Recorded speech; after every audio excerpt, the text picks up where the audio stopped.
ఎదిగే వారికి ప్రతినిత్యం రగిలే గుణం కావాలి. ఎదిగిన వారికి అనుక్షణం ఒదిగే లక్షణం కావాలి. నీకు అవకాశం అనేది అరుదుగా వస్తుంది. దానిని సద్వినియోగం చేసుకుంటేనే నీవు విజయ తీరాన్ని చేరగలవు. నీ దగ్గర ఎంత సంపాదన ఉన్నప్పటికీ, శారీరకంగా ఎంత బలంగా ఉన్నప్పటికీ, మానసిక ప్రశాంతత లేకపోతే అన్నీ వ్యర్థమే. నీ సందేహం తీర్చటానికి ఎవరూ లేనప్పుడు నీ అనుభవమే మీకు మార్గదర్శి అవుతుంది.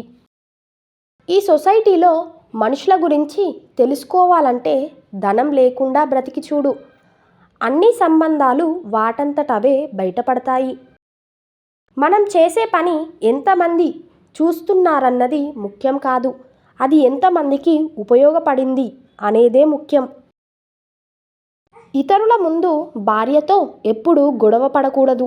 ఏదైనా తప్పు జరిగితే నలుగురిలో కాకుండా ఇద్దరు కూర్చొని చర్చించుకోవాలి. కష్టాలు వచ్చినప్పుడు భర్త తన భార్యతో చర్చించాలి. ఇలా చేయటం వల్ల సమస్య పరిష్కారం అవ్వటంతో పాటు బంధం బలపడుతుంది. భర్త తనకు లభించే గౌరవాన్ని తన భార్యకు కూడా ఇవ్వాలని గుర్తుంచుకోవాలి. భార్యను ఎప్పుడూ చులకనగా చూడరాదు.